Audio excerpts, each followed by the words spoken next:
Bom, então vamos lá. Boa tarde a todos, né? E a vocês que estão nos nossos corações, não é? Vamos lá, pessoas. Nós viemos aqui hoje para abordar um panorama geral dos 25 anos da Constituição Cidadã, a Constituição promulgada, portanto, no ano de 1988, e com isso também detalhar alguns aspectos do contexto no qual se deu essa promulgação, um contexto associado à chamada Nova República no Brasil. Claro que, pelo próprio título que eu apresento aí, o grande objetivo dessa nossa conversa é interagir com a Constituição, que já de cara se mostra bastante interessante do ponto de vista da análise, quando nós interagimos com o apelido, entre aspas, ou o título que foi atribuído a esse texto que ficou corriqueiramente conhecido como a Constituição Cidadã. Algo bastante coerente naquele cenário em que se iniciava a nova república e que era um cenário, você sabe, de redemocratização. Portanto, tendo em vista, como eu disse, a própria organização do título, estarei mais preocupado em discutir com vocês as questões relativas ao texto constitucional e ao contexto de atuação do Congresso Constituinte, que foi responsável por este texto, do que propriamente com os aspectos mais gerais da nova república. Agora, como sempre em história, não dá para a gente desprezar o contexto e não dá para a gente abandonar a noção de processo. Portanto, sendo assim, para que nós possamos iniciar essa discussão sobre os 25 anos da Constituição Cidadã, acho que vale um resgate de questões do contexto no qual essa Constituição foi elaborada. E para isso, eu recupero com você o tema da redemocratização. Então, para a gente chegar na carta, temos que avaliar como é que foi o fim do regime militar e, portanto, a transição para o governo civil que marcou o encerramento deste regime. E aí, quando eu me refiro à transição para o governo civil, vale registrar que ela correspondeu àquela fase final relacionada aos dois últimos governos deste regime militar brasileiro. Uma transição para o governo civil, portanto, que foi longa, pois se iniciou em 1974 e se estendeu até o ano de 1985, correspondendo aos governos do Geisel e do Figueiredo. E nesses governos a gente percebe uma série de avanços no sentido da abertura, da redemocratização, mas ainda convivemos com certos retrocessos. Fato é que, iniciada a década de 70, porque 74 é praticamente o início dessa década, há um claro diálogo do próprio regime militar com essa necessidade, com essa conjuntura de uma abertura política. Agora, se há um diálogo dos próprios militares com esta demanda da abertura política, justamente por isso é que essa abertura foi lá marcada por seus avanços, seus retrocessos, como eu citava há pouco, no sentido de que os militares estavam sim muito preocupados em garantir uma abertura a seu modo, uma abertura que eles mesmo consideram lenta, gradual e segura, na qual eles têm de conviver com uma intensa pressão popular para que esta abertura ocorresse. Só que para a população, essa abertura tinha que acontecer de modo imediato. Nada da abertura lenta, gradual e segura desejada pelos militares. Ao contrário, o que pretendia a população é que imediatamente ações democráticas fossem colocadas em prática. E para a população brasileira, tornou-se crucial, já no início dos anos 80, portanto, durante o governo de Figueiredo, a eleição direta para a presidência da República. O que originou exatamente esta campanha, a campanha das diretas já. Veja, vou insistir nisso. Uma campanha relacionada à intensa mobilização popular com vistas a acelerar o processo de redemocratização. Uma campanha, verdade, construída, costurada por importantes políticos de oposição ao regime militar, entre eles Tancredo Neves e Ulisses Guimarães, mas que saiu das mãos dos políticos e foi para as ruas.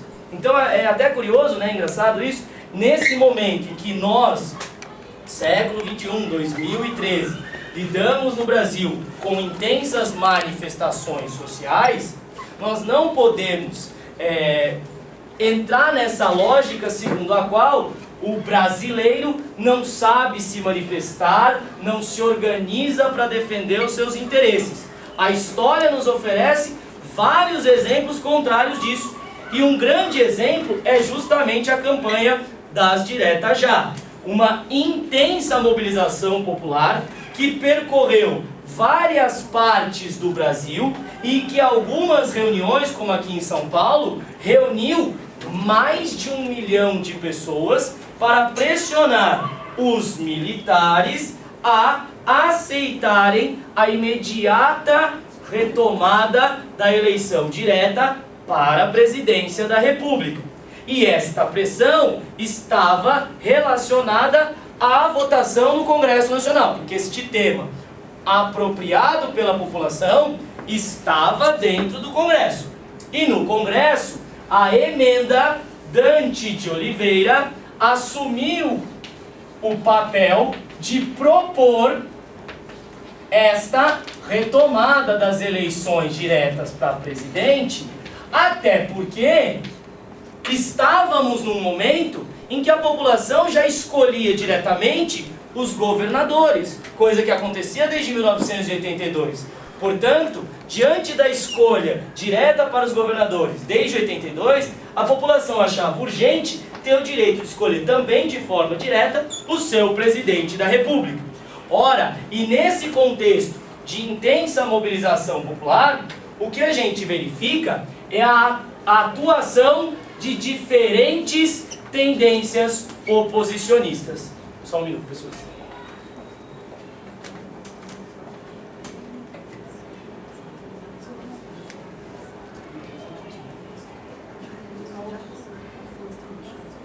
Pode ser, a gente faz uma pausa.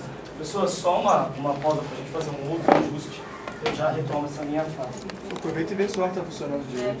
Nossa senhora, eu tô respirando ar que mil pessoas já respiraram. Vocês estão sofrendo, eu a gente... Gold não pede.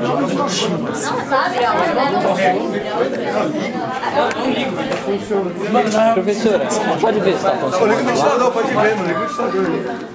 Ah, então essa sala de roda, que não pode suando aqui. Ô, Leandro. Ou manda a foto dela, já tá ajudando bastante. O ar-condicionado tá... Nick, liga o ventilador aí, vai. Não vou. Deixa sem. Não, vamos ver se vai trocar o ventilador. Diminui o ar. Com ou sem? O ar tá em 18. Tio, barulho, mano, eu tô com fone, tio. Não tem mais. Tá com vento aí, Chave? Mano, o vento é bem frio, o problema é que não tem. Tem muita gente. Então, liga o ventilador.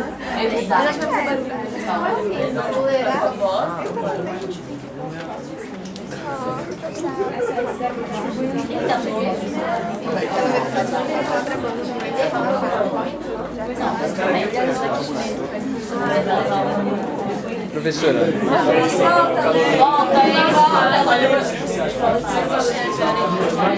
mas assim, parou de piscar? Ô, Ju, Parou? Você tem que sair, você pode só sair? agora que Calma, 20 mil.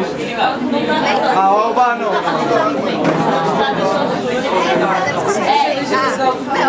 Ô, Thaís, o Leandro vai falar. Não, deixa assim, não faço vocês. Professora, dei um zoom, vê se ficou melhor. também você vai puxar, aí sem pegar a minha vivência bem perto, mas assim, vai tem a pauta pra cima.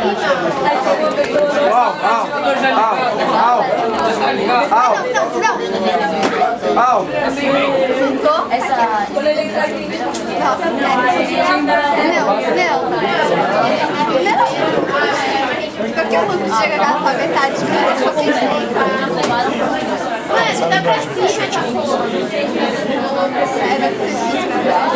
Mas você chega nele pouquinho.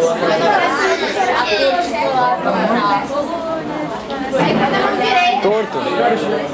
Mas é o projetor ou a imagem?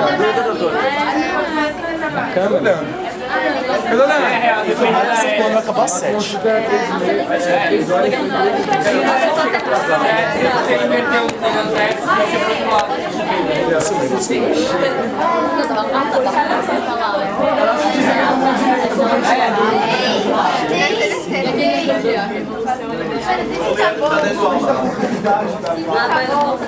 Mano, nem quero,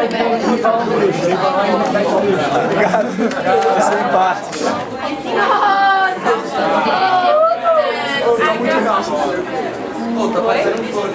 Uau! Você quer jogar? Aqui não tá batendo bem. Quer? Aqui não tá batendo bem de jeito. Vê se você perfeito. É que eu tô molhado. Eu tô molhado. Ok, assim, Você na máquina.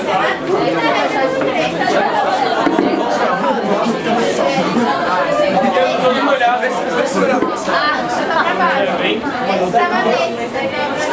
essa porra que eu nunca faço exercício. Tá melhor aí, ó. Tá quente pra caralho. Você quer cair?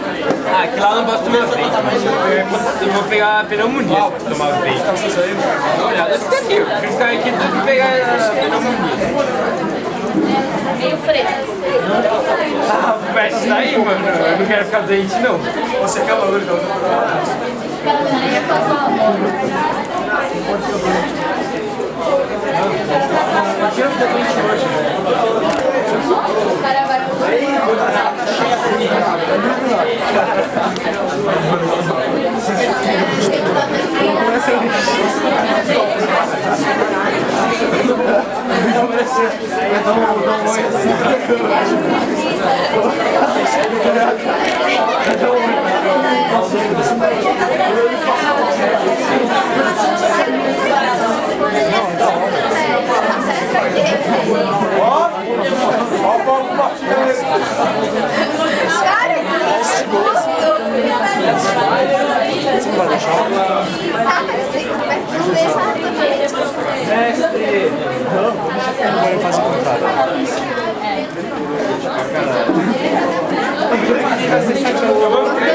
Não ficar parado não, velho. Tá quente. Já sei 7 da manhã.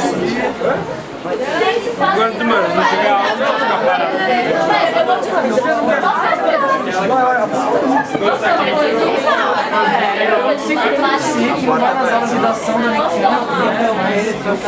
Aí eu escrevo essas coisas. Não pode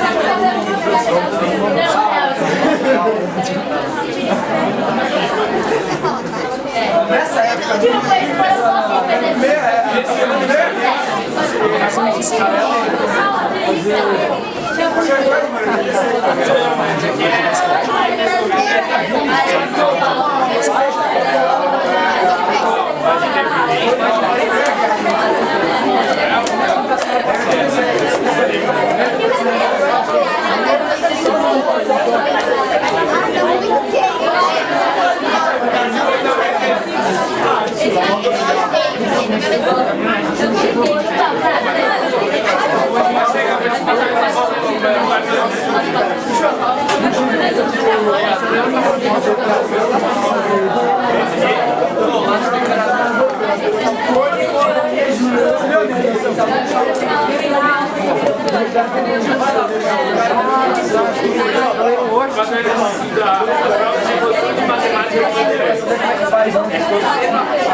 É sem condição, só bota o pai.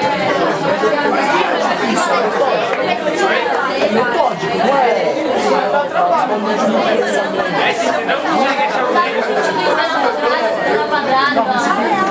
Você quer ter uma relação com você na primeira, com você no quadrado. Aí você toma o quadrado, eleva ele ao quadrado, aí você acha uma relação de você na segunda com você no quarto.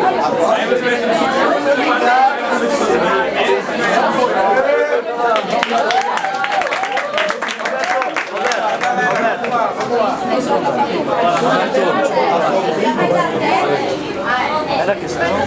ele me falou uma questão difícil, eu falei a sua. A mais difícil que eu já vi na minha vida. Tem palestra.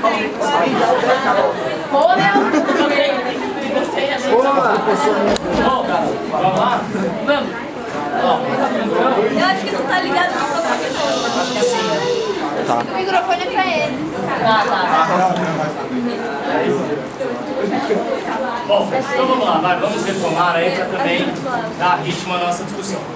E aí eu queria chamar a atenção de vocês, eu dizia, para essa atuação de diferentes tendências oposicionistas no que diz respeito à própria redemocratização. Porque, de certa forma, são essas polaridades que começam a aparecer já nos momentos finais do regime militar brasileiro que, de certa maneira, depois se reproduzem e até se amplificam na hora de discutir a Constituição. Porque veja, já aqui, quando eu aponto para você a atuação de diferentes tendências oposicionistas no processo de redemocratização, a gente começa a vislumbrar um processo que revela que eles têm, sim, um inimigo, o inimigo em comum, que é a ditadura, que é o fim deste longo período de arbitrariedades que começou em 1964, mas tem este inimigo de forma diferente, compreendem a eliminação deste inimigo de forma diferente. Então essas tendências oposicionistas que já atuam no contexto da redemocratização, elas, de alguma forma, deixam perceber nos seus discursos, nas suas propostas, diferentes projetos para essa transição. Por isso que eu consigo identificar aí, sobretudo, duas tendências. De um lado, uma oposição moderada, representada, sobretudo, pelo PMDB.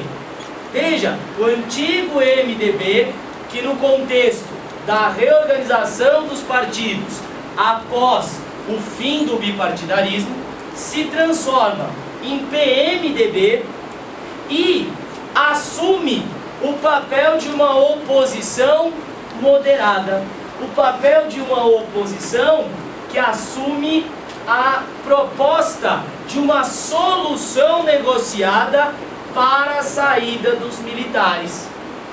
Por outro lado, temos a atuação dos partidos radicais trabalhistas, aqueles cujas siglas até hoje são bastante conhecidas, tais como PT e PDT.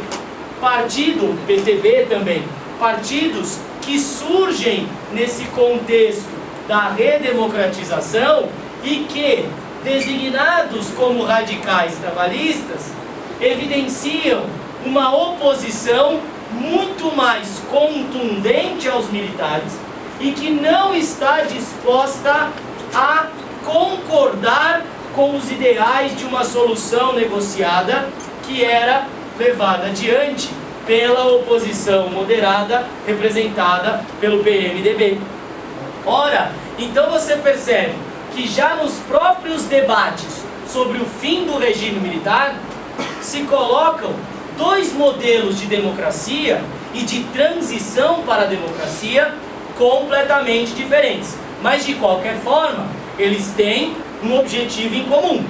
Esses partidos, estas diferentes oposições, tanto a moderada quanto a radical trabalhista, pretendem a retomada imediata das eleições diretas para a presidência da República. E nesse contexto, os dois grupos, as duas oposições, se frustram, pois, diante da tarefa de votar a emenda Dante de Oliveira, os parlamentares, como podemos ver no próximo tópico, decidem rejeitar essa emenda. Decidem, portanto, manter as eleições indiretas para a escolha do próximo presidente. Ou seja, a despeito do que pretendia a população, o próximo presidente será e foi escolhido pelo colégio eleitoral. E o colégio eleitoral se deparou com duas candidaturas. A candidatura da situação daqueles que ainda estavam associados ao regime militar e que lançam como seu candidato um indivíduo chamado Paulo Maluf, representando a antiga Arena, que passou a se chamar PDS, e de outro lado surge a campanha da Aliança Democrática.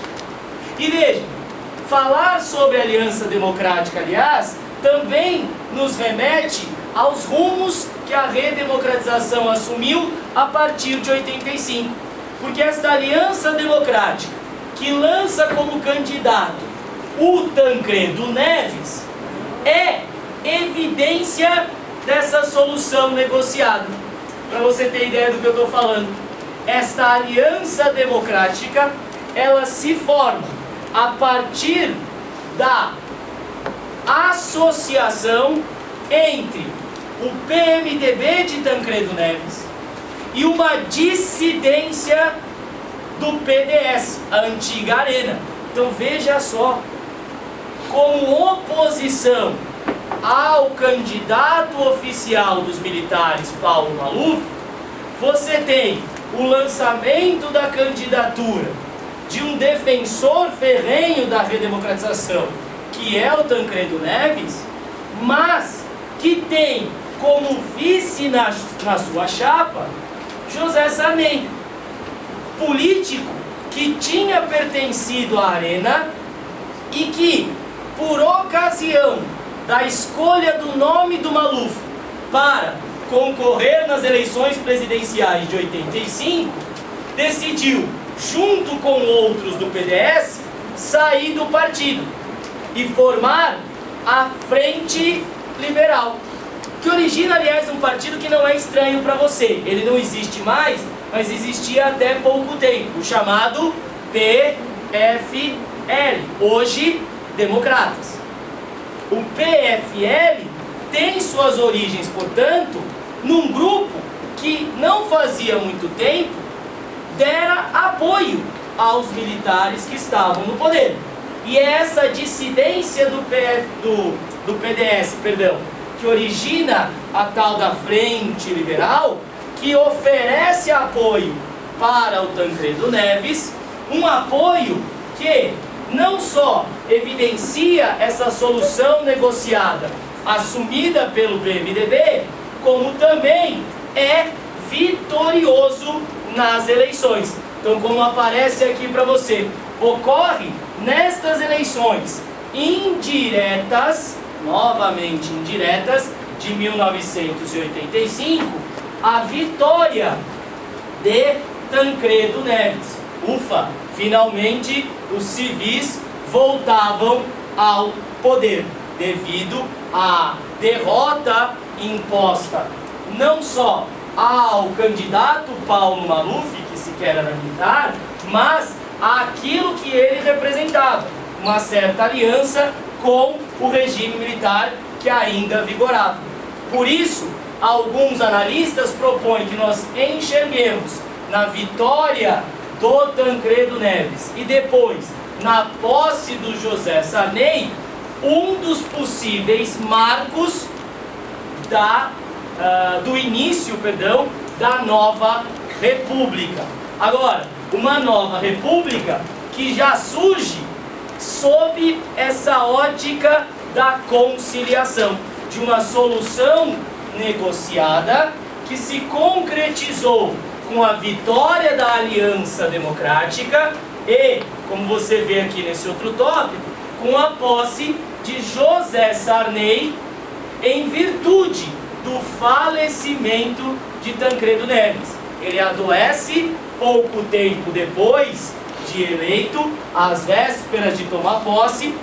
Por conta disso, o Sarney provisoriamente ocupa o seu lugar, mas assim que o falecimento de Tancredo é confirmado, Sarney é legitimado como o novo presidente da República. Olha que curioso, chegou ao fim a ditadura militar no Brasil com alguém que apoiou este regime na condição de membro da Arena. Portanto, podemos afirmar tranquilamente que os resultados e os desdobramentos da eleição de 85 trouxeram à tona efetivamente o triunfo, como enxergamos aqui nesse outro tópico, da abertura lenta, gradual e segura conduzida pelo regime militar brasileiro.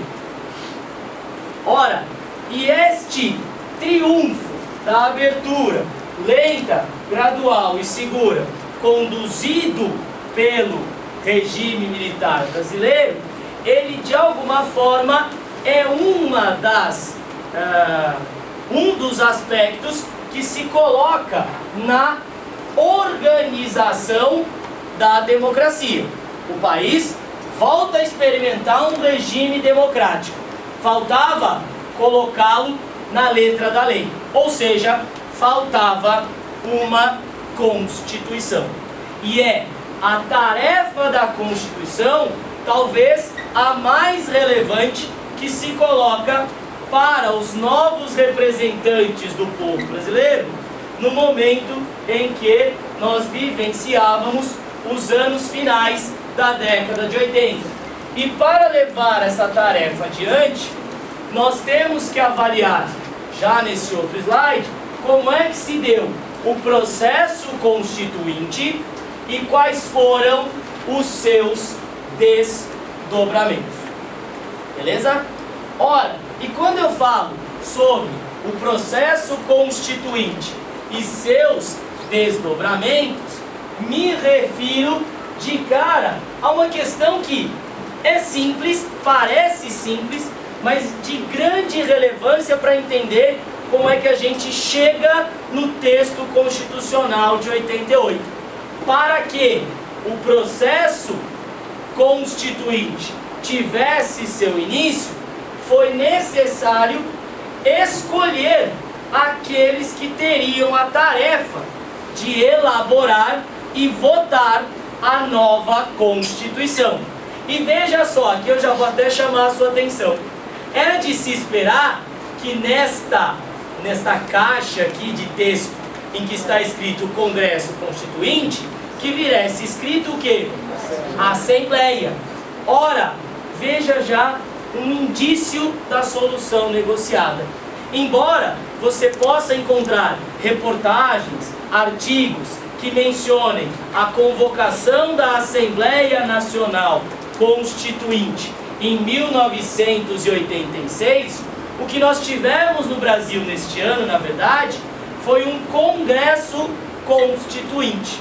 Parece que não tem diferença, mas tem, pois quando você fala sobre uma Assembleia Nacional Constituinte, você indica a formação de algo, né, a formação de uma instituição cuja tarefa é elaborar e votar uma nova Constituição. Ou seja, o tempo de existência de uma Assembleia Constituinte corresponde ao tempo que se leva para elaborar e votar uma Constituição. Promulgada a Constituição, esta Assembleia automaticamente se desfaz. Não foi isso que aconteceu no Brasil. Quando o governo envia uma mensagem ao Congresso, e esta mensagem, como aparece aqui neste outro tópico, resulta na aprovação de uma emenda constitucional já em 85, que prevê a convocação de uma instituição, de um poder para elaborar o texto constitucional, o que sai desta emenda é um Congresso Constituinte, pois quando os brasileiros elegem, como você vê aqui, em 15 de novembro de 1986, os membros desta suposta Assembleia, na verdade, eles elegem os membros de um Congresso Constituinte. O que eles escolhem são deputados e senadores, que além das suas funções legislativas, tinham também a tarefa de elaborar e votar uma Constituição. Então, vê se você entendeu. A Assembleia Constituinte, ela funciona única e exclusivamente em virtude da Constituição. Num Congresso Constituinte, os deputados e senadores, além das suas tarefas legislativas, têm também a função ou o papel de elaborar e votar um novo texto constitucional. Isso trazia até algumas situações engraçadas do ponto de vista prático, da rotina do Congresso Constituinte. Em alguns dias da semana, os deputados e senadores ali reunidos, eles discutiam temas relativos ao Poder Legislativo, e em outros dias da semana, eles se dedicavam a elaborar a Constituição. Por isso, quando a Constituição é promulgada, este Congresso Constituinte não se desfaz. Os deputados e senadores continuam nos seus cargos, exercendo suas tarefas legislativas, sem, claro, ter ainda a tarefa de votar um novo texto constitucional. E isso ocorre a partir de fevereiro de 1987, olha aqui a data desse tópico, pois é em 1º de fevereiro de 1987 que esse Congresso Constituinte se reúne para fins de elaborar e votar a nova Constituição. E essa reunião tem como uma das primeiras decisões a escolha do presidente do Congresso Constituinte. E aí você identificou o nome dele aqui nesse outro tópico. Os congressistas, os deputados e senadores, escolhem Ulisses Guimarães para a presidência do Congresso Constituinte. Aliás, por conta disso e da sua ferrenha defesa da sua ferrenha defesa da democracia, da redemocratização e da retomada de uma Constituição de fato democrática, Ulisses Guimarães tinha se tornado uma figura bastante popular e relevante na política brasileira, a ponto de ser conhecido como o Senhor Diretas, numa clara alusão ao seu papel na campanha das Diretas Já, né? Ora, e Ulisses, à frente do Congresso Constituinte, organiza os trabalhos do mesmo, trabalhos que contam, olha só, e esse item eu quero que você observe com muito cuidado, que contam com a expressiva participação da sociedade brasileira por meio da entrega de emendas parlamentares. Veja, nós podemos fazer a crítica a vários aspectos da Constituição que surgiu em 1988. Mas uma coisa é fato, ela representou a experiência mais democrática em termos constitucionais que o Brasil tinha tido até então. Isto porque Brasília, a capital, virou o palco de atuação de toda a sociedade brasileira.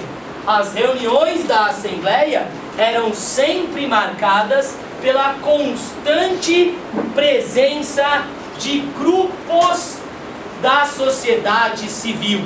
Os grupos, os mais variados possíveis. Imagine a cena comigo, não era difícil você, deputado, você, senadora, estar envolvido numa reunião da Assembleia e percorrer o espaço da Assembleia e se deparar com representantes de indígenas, de quilombolas, do movimento afrodescendente, de movimentos de classe, pois era a Constituição o reduto, digamos assim, por excelência da esperança que a sociedade brasileira depositava na retomada da democracia depois de 21 longos anos de ditadura militar. E assim tornou-se frequente o Congresso Constituinte discutir emendas que eram formuladas por associações dessa sociedade civil e que recolhiam assinaturas da população com vistas à inclusão no texto constitucional. Para você ter uma ideia de um exemplo, uma das emendas populares mais significativa, que recolheu o maior número de assinaturas, mais de 1 milhão de assinaturas, foi uma emenda que propunha a reforma agrária no país. Então você veja que a população procura e participa, não só procura participar, mas de fato participa da confecção desse texto. Um texto que finalmente, como se observa aí no próximo tópico, foi promulgado no dia 5 de outubro de 88. Voltamos aos marcos. Se para alguns historiadores, analistas, o marco de início da nova república é a vitória do Tancredo, ou mais claramente a posse do Sarney, para outros, na verdade, só é possível dizer que a nova república começou quando o texto de 88 foi promulgado. Um texto que foi, como percebemos aí no slide seguinte,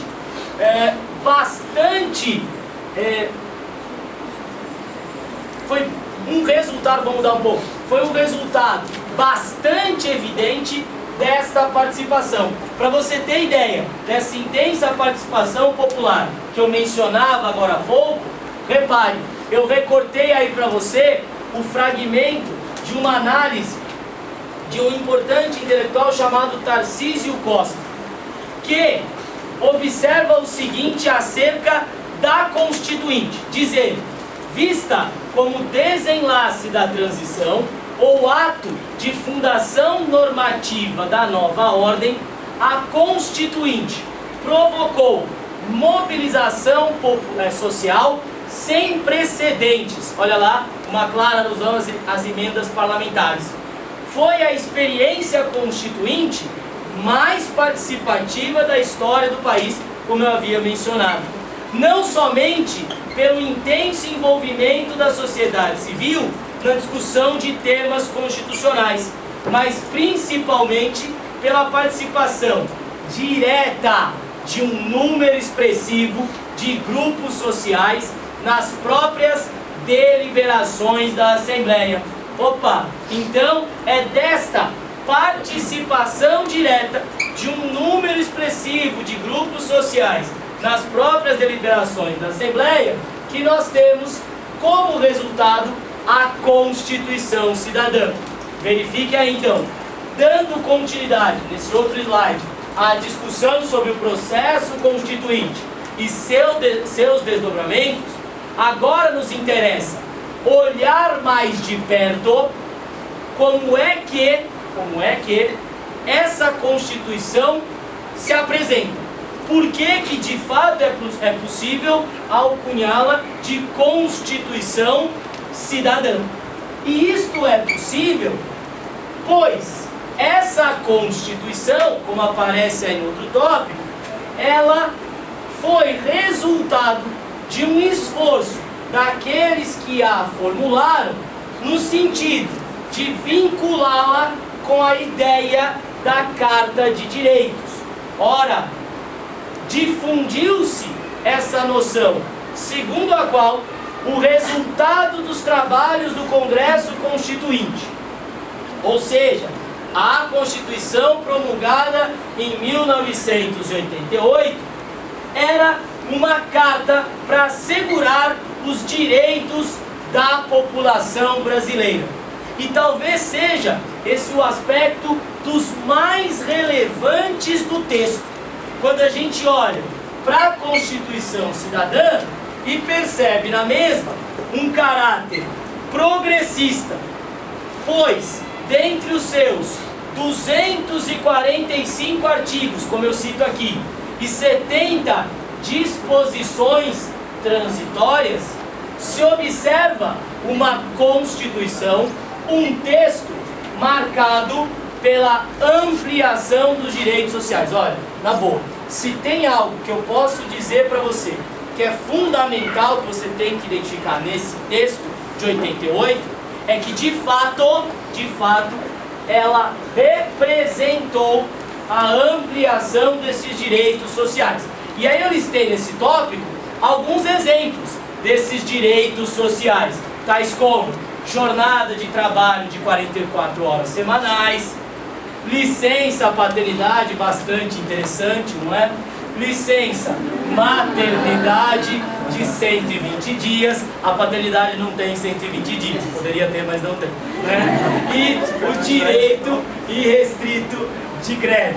Ora, brincadeiras à parte, o que eu quero que você repare são medidas, de fato, para lidar com direitos da sociedade brasileira.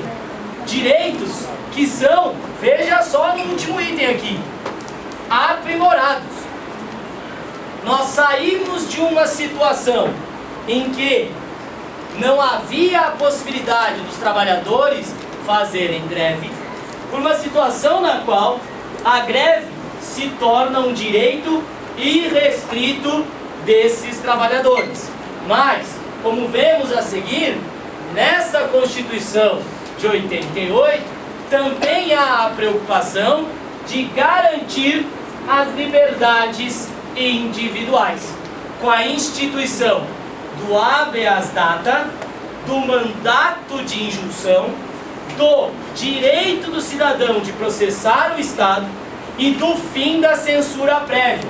Veja, não vamos entrar em nuances dos conceitos jurídicos, dos conceitos relacionados à teoria do direito constitucional, mas quando eu aponto para você habeas data e mandado de injunção, você tem dois exemplos claros de uma Constituição preocupadíssima em garantir as liberdades individuais. Pois o habeas data é aquele que atribui ao cidadão o direito de requerer informações controladas pelo Estado brasileiro e que dizem respeito à sua pessoa. Já o mandado de injunção é aquele que atribui ao cidadão uma série de direitos legais no sentido de exigir que os temas da Constituição que ainda não tinham sido regulamentados fossem já respeitados. Porque veja, quando eu mencionei no item anterior que essa Constituição tinha 70 disposições transitórias, você pode ter parado para pensar um pouco, bom, mas o que são essas disposições transitórias? São medidas incluídas no texto, mas que careciam de regulamentação por lei complementar, por lei ordinária. Ora, com o mandado de injunção, mesmo que essas disposições ainda não tivessem sido regulamentadas, o cidadão tinha o direito de exigir que aquele item já colocado no texto fosse respeitado, que aquele direito, mesmo não regulamentado, fosse respeitado. Então você percebe que até uma linguagem do juridiquês excessiva da minha parte, mas o que interessa da observação que está posta é uma Constituição claramente democrática.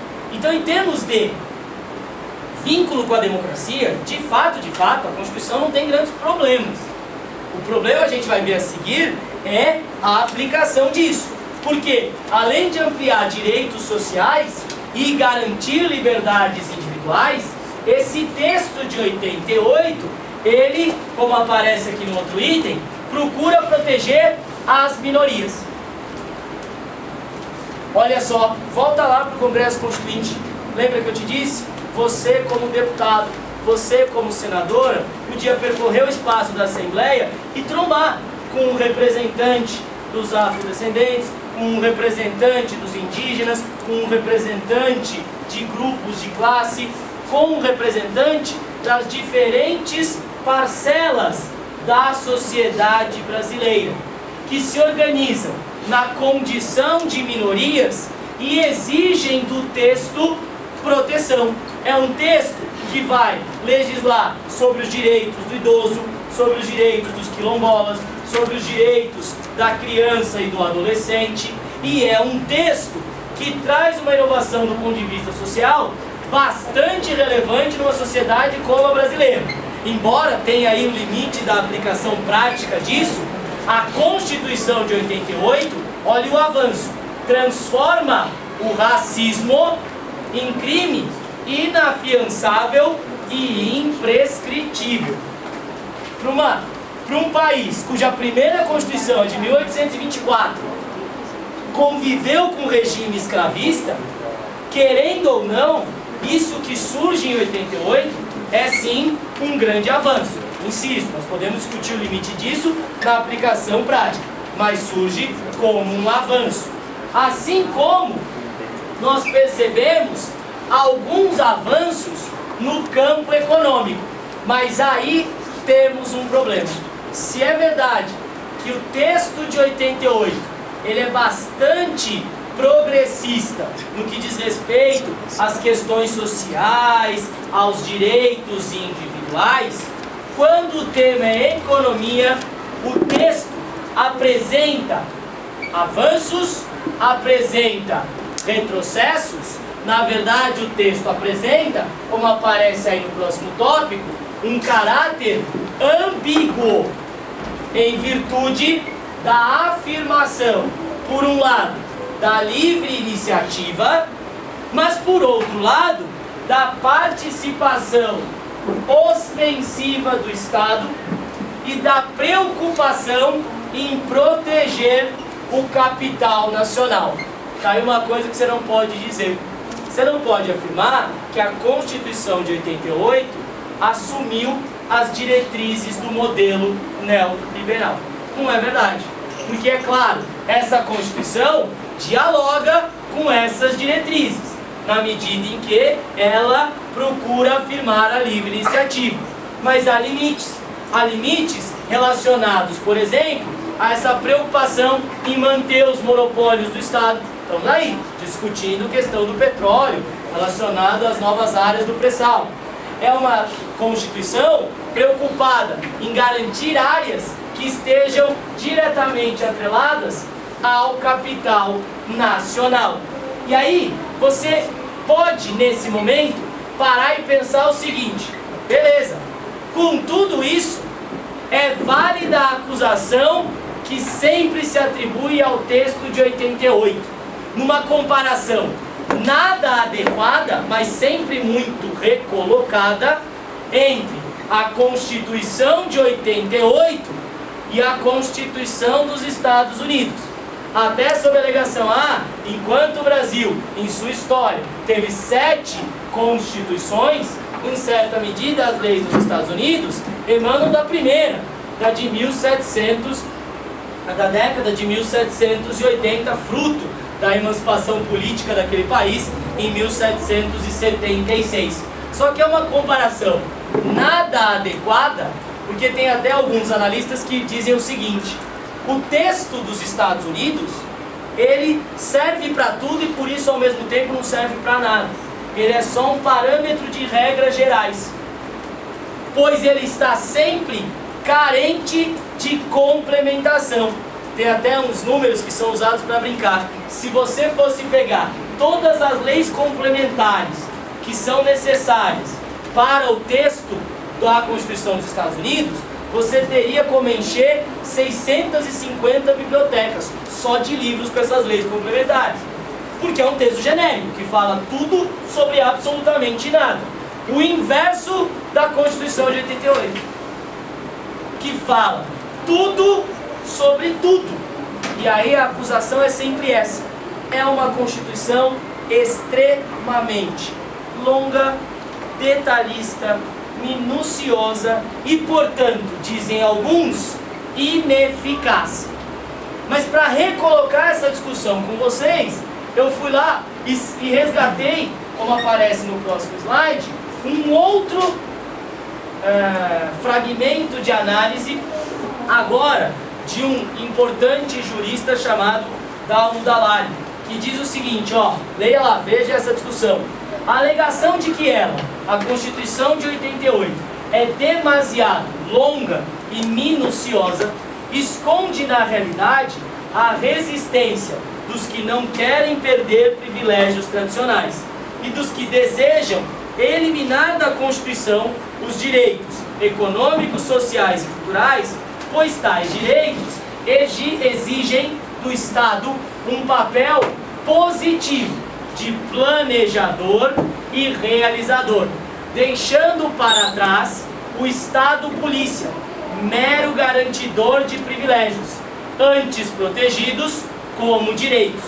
Quanto às minúcias, elas eram e são necessárias para impedir que, sob pretexto da necessidade de esperar por leis regulamentadoras, muitos direitos fiquem apenas na declaração formal, sem efetividade. Então você tem aí um contraponto àqueles que alegam que a Constituição é exageradamente minuciosa. Entendemos pela análise desse autor que a minúcia é a grande qualidade dessa Constituição no sentido de proteger os direitos. Tudo bem? Olha, só para encerrar a nossa discussão, porque aí o texto já foi de fato abarcado no que ele tem de mais importante, eu só queria voltar para o contexto e lembrar para você que a Constituição de 88, ela foi promulgada num momento bastante complicado do país, sobretudo do ponto de vista econômico, e talvez isso explique aquela ambiguidade do texto, aquela ambiguidade que o texto traz a respeito das questões econômicas. E em relação ao contexto, nesse último slide, a gente observa que, do ponto de vista dos aspectos políticos e econômicos, esta nova república do Brasil, que praticamente tem o seu início, segundo alguns, relacionado à promulgação do texto de 88, foi um período de, olha só aqui o que eu escrevi, sucessivas ações para a recuperação da economia. São os tais planos, a princípio, do governo Sarney. Veja como era difícil resolver a questão econômica. No governo Sarney, que começa em 85 e se estende até 90, foram ao menos 4 planos econômicos. Plano Cruzado, Cruzado 2, Bresser e Verão, mostrando que, a despeito das suas muitas tentativas, a iniciativa de recuperar a economia brasileira foi um fracasso. Tanto é assim que a crise econômica que vinha dos anos finais da ditadura militar, primeiro choque do petróleo em 73, segundo choque do petróleo em 79, esta crise econômica foi mantida, a ponto de os anos 80 ficarem conhecidos, como eu coloquei aqui nesse item, como a década perdida. No momento em que o país experimentava, do ponto de vista positivo, a retomada da democracia, tinha de lidar com a faceta negativa das questões econômicas. com uma inflação galopante que em alguns momentos ultrapassava os 100% ao mês, não estou nem falando ao ano. Daí a preocupação das pessoas de irem às compras o mais rápido possível. Se você passasse em frente ao mercado e falasse, não, estou cansado, não vou parar agora, amanhã eu compro, esquece, amanhã você não ia comprar, porque a inflação não ia permitir que você comprasse com o dinheiro que você tinha recebido no dia anterior. E é esse cenário no qual se observa a opção que os governos dos anos 80 e principalmente dos anos 90 assumem. A opção por implantar, como eu coloco aqui, o modelo neoliberal. Como eu dizia para você, falar sobre neoliberalismo no mundo implica em remeter à situação que se coloca ao final dos anos 70, com personagens tais como a Margaret Thatcher na Inglaterra, o Helmut Kohl na Alemanha, o Ronald Reagan nos Estados Unidos, todos ali contemporâneos, fim dos anos 70, início dos anos 80. E esse modelo neoliberal que está associado a essas personagens chega ao Brasil efetivamente a partir do governo Fernando Collor de Mello. Político, aliás, lembremos, que foi o primeiro presidente eleito de forma direta no país desde 1960. Porque o último eleito de forma direta havia sido Jânio Quadros, o cara lá da vassourinha, que você lembra muito bem.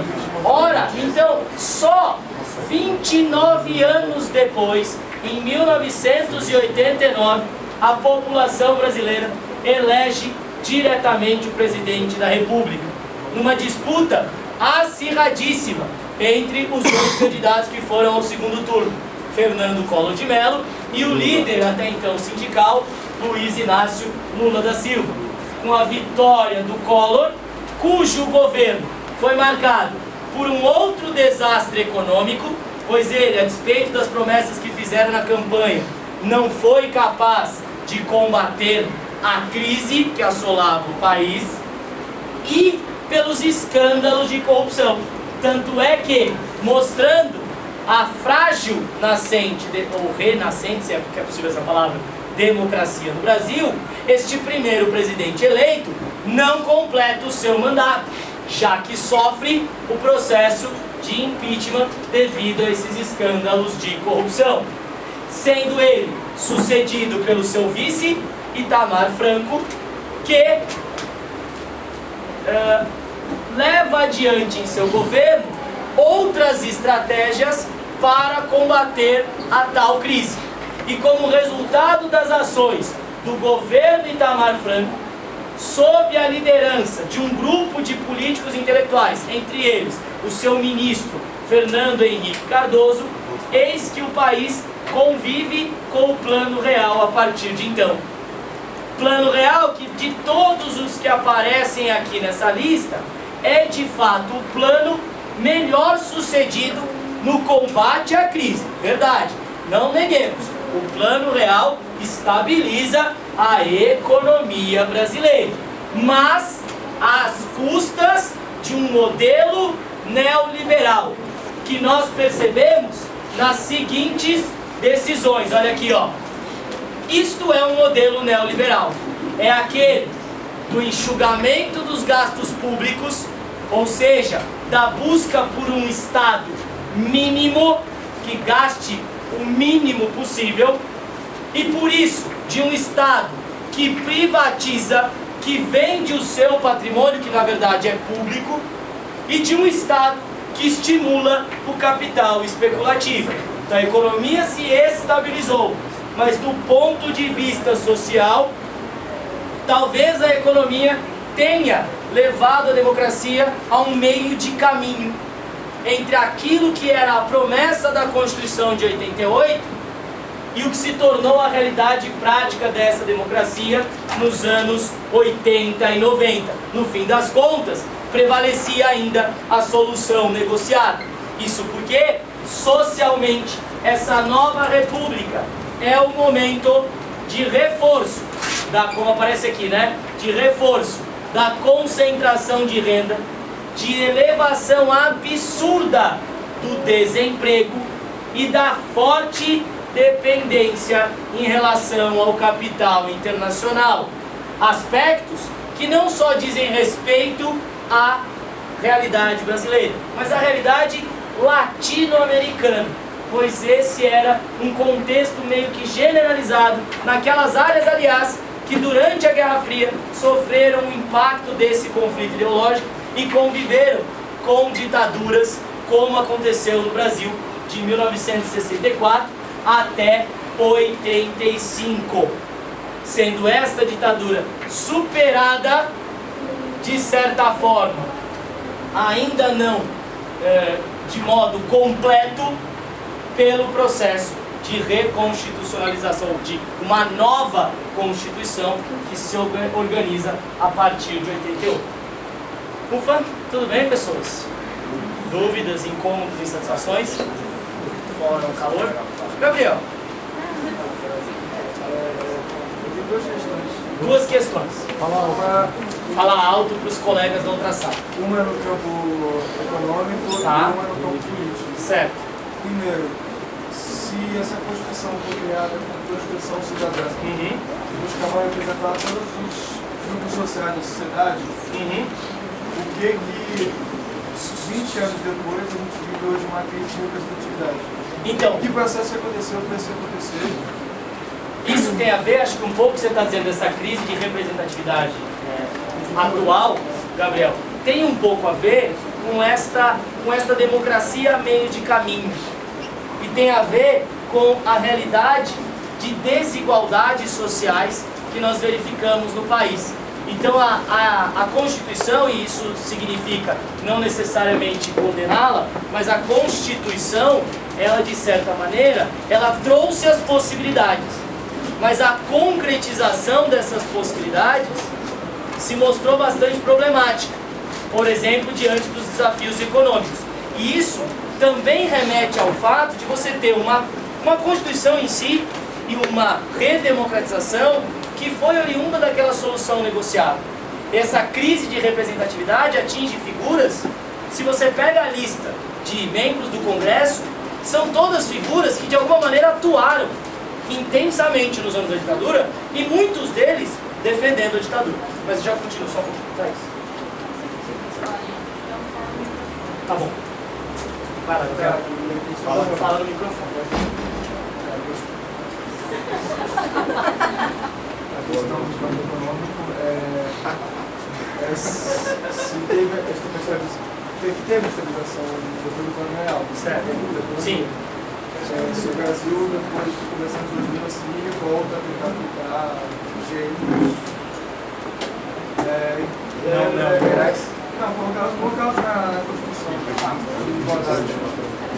Ó, só vou reproduzir aqui o que o Gabriel disse, para ver se você entende aquilo que ele está colocando, que é bastante interessante, que é o seguinte: diante da estabilização econômica produzida pelo Plano Real, a gente pode observar que atualmente tornou-se possível, devido ao crescimento econômico que sucedeu essa estabilização, uma certa possibilidade de concretização de alguns ideais que a Constituição havia colocado em 88.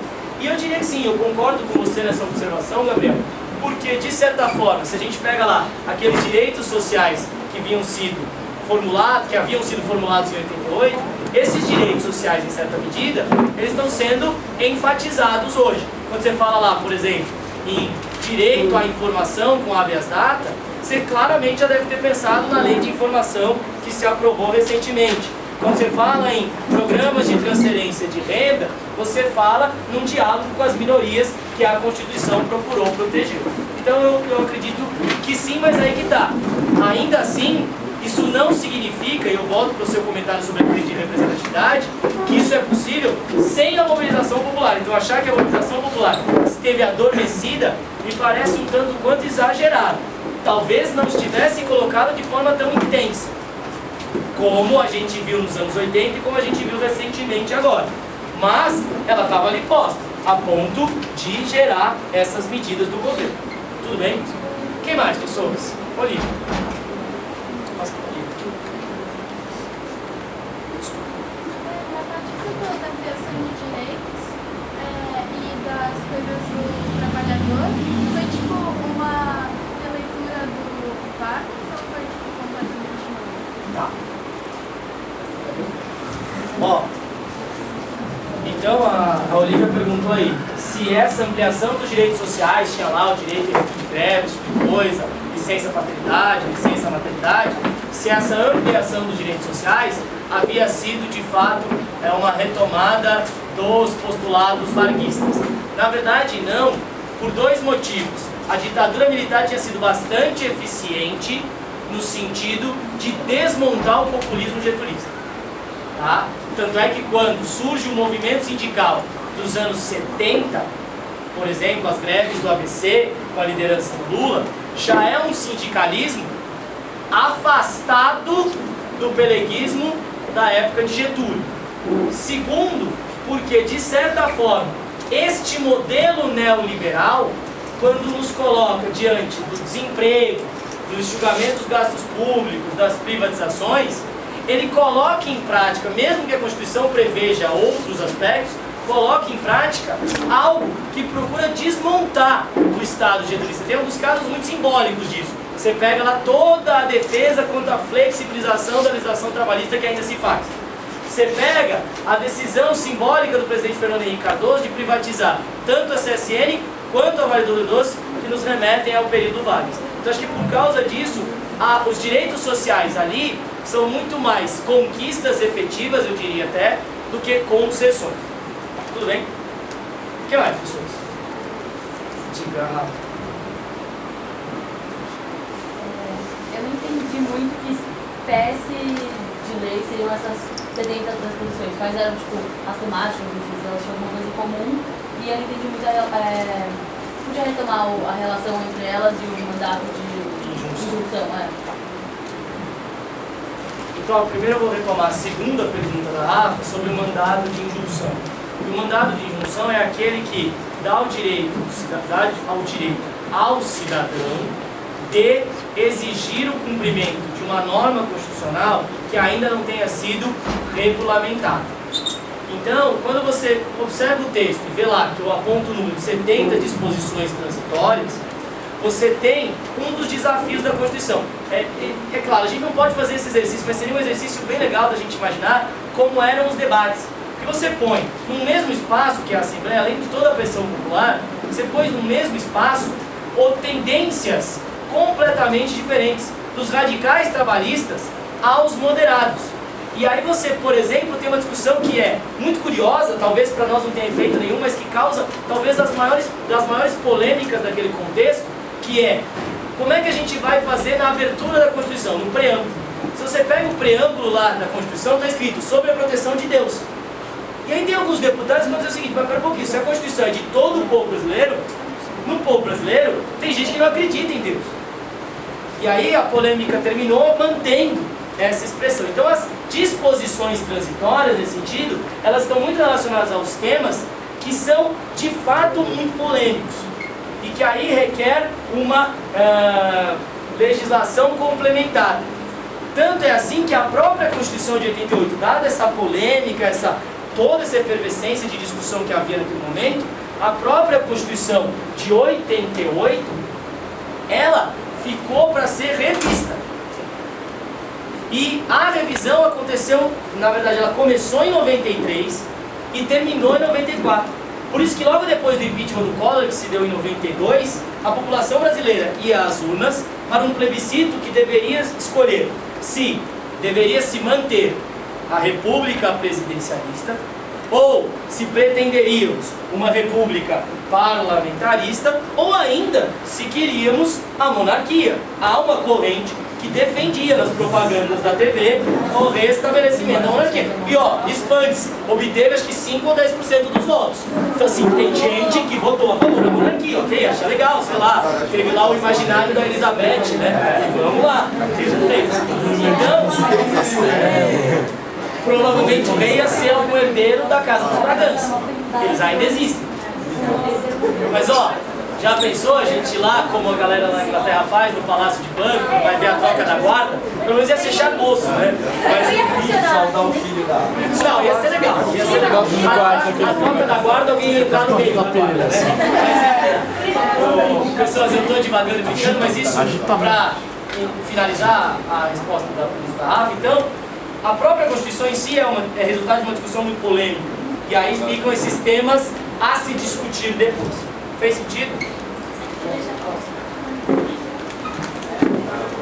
Meu Miguel passa aí pros outros. Diga, Maria Cecília.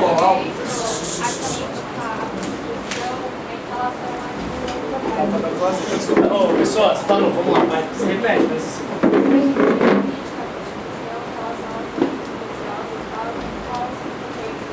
Tá. Ó, só para reproduzir aí. Não? Vamos lá? Olha. Aqui, ó. Então, a Maria Cecília estava dizendo sobre, eu não entendi essas críticas à Constituição pelo fato de ela ser muito minuciosa. Aqueles que entendem a Constituição de forma negativa, enxergam no texto um excesso de detalhismo, que, segundo os críticos, dá brecha para que você tenha N interpretações a respeito de um mesmo tema. Então, mas aí que tá. A alegação não é no sentido contrário, porque, embora ela estabeleça muita clareza para alguns temas, tamanho é o seu grau de detalhamento, que ela fica, por vezes, e essa é uma outra crítica, pouco acessível. Esse seria o argumento. Então, assim, para um leigo, você não vai abrir a Constituição e ficar lendo a Constituição e você vai entender os pormenores do texto, o que possibilita, no uso de um vocabulário, no uso de um termo X, Y, Z, N compreensões do significado daquele vocabulário. Então essa é a crítica que se faz. Mas aí eu fiz questão de trazer a outra visão para mostrar justamente o contrário, porque para aqueles que consideram isso um ponto positivo, insistem no fato de que, se ela não for minuciosa, aí sim tem o outro lado da interpretação. Fica tudo muito vago, e você não consegue efetivar a aplicação desses direitos. Fez sentido? Sim? Marcelo? Teve o negócio da PEC das domésticas, então elas não foram incluídas, Elas não foram não- representadas Então. no setor social, na Constituição. Na verdade, havia sim uma tentativa de representação, mas a própria condição do trabalho doméstico tinha pouca organização naquele momento. Era um dos grupos da sociedade brasileira que não tinha uma organização tão efetiva à época e acabou ficando preterido nas discussões. Mas é o que você acabou de comentar, retoma o que o Gabriel tinha dito a respeito de como ainda hoje esta Constituição ela está sendo emendada, está sendo aprimorada, o que não é um problema. A gente tende a falar que é um problema, também essa é uma outra crítica que a gente pode rediscutir. É um problema a constante aprovação de emendas constitucionais. Talvez seja um problema a forma como essas emendas são encaminhadas, mas ter emendas à Constituição é só adaptar o texto aos novos tempos. Por exemplo, você não encontra na Constituição nenhuma abordagem mais específica a respeito da internet. Não tem um marco civil da internet. E não dá para pensar um conjunto de leis do país hoje, em qualquer país do mundo, sem dialogar com a internet. Só que na época não se vislumbrava isso. Então ela tem emendas, não me parece que é um problema. Aliás, é uma adaptação necessária aos tempos. E daí a PEC das domésticas pode ser considerada positivamente nesse contexto. Tudo bem? O que mais, pessoas? Ô, Leandro, Oi. o Congresso Constituinte, tipo, acabou hoje em dia? Oi? Existe o Congresso Constituinte? Não existe mais. O Congresso Constituinte, na verdade, quando a Constituição foi promulgada, acabou o Congresso Constituinte e aqueles deputados e senadores passaram a ser tão somente deputados e senadores. Então eles são os membros do Congresso. Porque aí eu não quis entrar nessa nuance, mas já que você perguntou, aí a gente pode depois enveredar pelo juridiquês. Mas são diferentes os poderes. O poder da Assembleia Constituinte é originário. O poder do Congresso Constituinte é originário e derivado. Ele é originário no sentido de é ele quem tem a responsabilidade de originar a Constituição. Mas ele é derivado porque, no caso do Congresso Constituinte, além das tarefas de formular a lei, tem as tarefas dos debates legislativos derivados dessa lei. Fez sentido? Tudo bem? Diga. Só uma coisa, em relação ao corporativismo presente nos movimentos, na nossa sociedade pré-ditadura, se manteve a ditadura, não coisa disso. Então, mas a ditadura é aquilo que você está dizendo, o corporativismo é aquilo que acho que foi a Olivia que perguntou, não sei, sobre Ana Vargas. Então, era um pouco aquilo que a Olivia estava dizendo. Esse corporativismo que vinha dos anos de ditadura, ele se desfez. Mas eu queria saber, mas ele não acabou, ele se manteve. Não, ele se adaptou. Então, assim, e aí a mobilização popular foi muito intensa. Percebe? Por exemplo, não é mais um sindicato que surge de uma liderança política, como João Goulart ou Getúlio Vargas. É um sindicato que surge de um operário. Mas, por exemplo, se eu tenho, por exemplo, uma CUT hoje que Ah, está sim, completamente ligada a sim. então não tem um corporativismo. Não, claro que tem. Você tem uma noção de grupo, de classe, para defender os seus interesses. Mas não o corporativismo nesse sentido do conceito ligado ao getulismo, inclusive, de um Estado que organize esse corpo. Ele pode ser corporativista na sua prática, certo? Mas não necessariamente a partir da organização do Estado. Hoje tem essa prática Na relação com o Estado? Não só com o Estado, mas... Sim, dentro do grupo. conceito. Sim, dentro do grupo, sim. Defender os seus interesses. Mas eu não sei se, esse é o ponto, eu não sei se isso chega ao limite do corporativismo. Percebe? Esse é o ponto. É uma defesa dos interesses de grupo. Mas é uma coisa mais liberal também. Oi? Então, por isso, por não ter intervenção do Estado, não beira o corporativismo. Se é defesa, você está defendendo o seu grupo.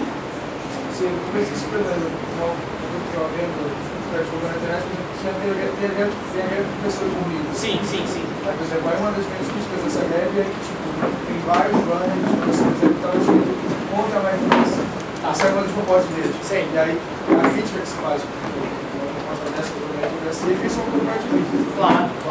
Mas aí que tá. O lance do corporativismo, aí eu não sei se cabe pra gente perceber o seguinte: usar o corporativismo em qual sentido? Será que eles são corporativistas ou querem que eles sejam vistos como corporativistas? Aí fica uma questão em aberto. Sim? Deixa eu levantar a mão. Uma dúvida rápida. Teve uma crise aqui na América Latina em 1998? Teve uma crise até resultante dos problemas do México. É que eu queria saber se dava para relacionar isso com o modelo neoliberal. Claro que dá, porque o modelo neoliberal é o modelo da globalização.